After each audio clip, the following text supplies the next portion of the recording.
Ayan, mag-massage na si Papa. Hangak ako eh. Sarap ng hangin oh. Ha? Dapat yung dagat. Sa pa ba niya ay? Basad. O, ana. Ano na yung kamot? Ikaw na yung kamot dara oh. Isag din siya. Hindi nagagamit ng araw-araw nag-stock up. Tuhod. Parang. Ayan o. Oh, meron kami Ayun. paa. Papa ah. Ito.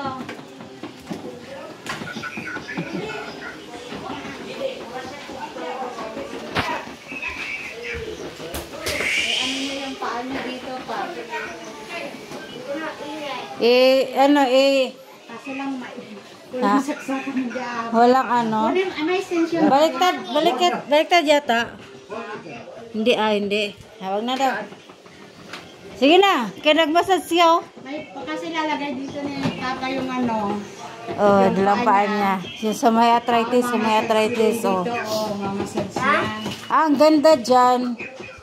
Doon siya nakaharap. Nagmamassage. Masakit sa likod yung pag-massage. Meron yung kasi, oh. Di ako daw. Ikaw Bidyon mo ko sa. Ako daw pa. Ay, sige. Ay, ikaw sa pa. Tarong ako, bidyon. Masakit.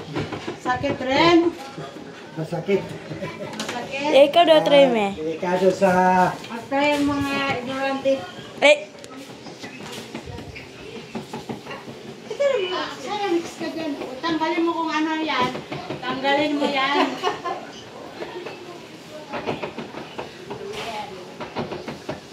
Binuman? sakitan lang siguro si Papa. Ha? Pag dito mo naman ilagay yung pang-pang. Ha? Hindi. Upo ka. Ayan lang.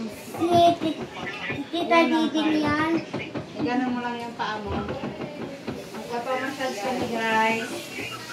100 lang per hour. Right. Ayan pa na. Bumaba na siya. Ala. Ano man yun? Magpuyo sa akin. Kung i-ano mo naman dito, wate mo yung nag-iinit na sa mo po. Dapat mas mataas naman yan patong sa upuan. Ano, malaki pa. Ato, umakyat to eh. Puputok yan. Umakyat yan eh. Nag-stack siya kasi eh.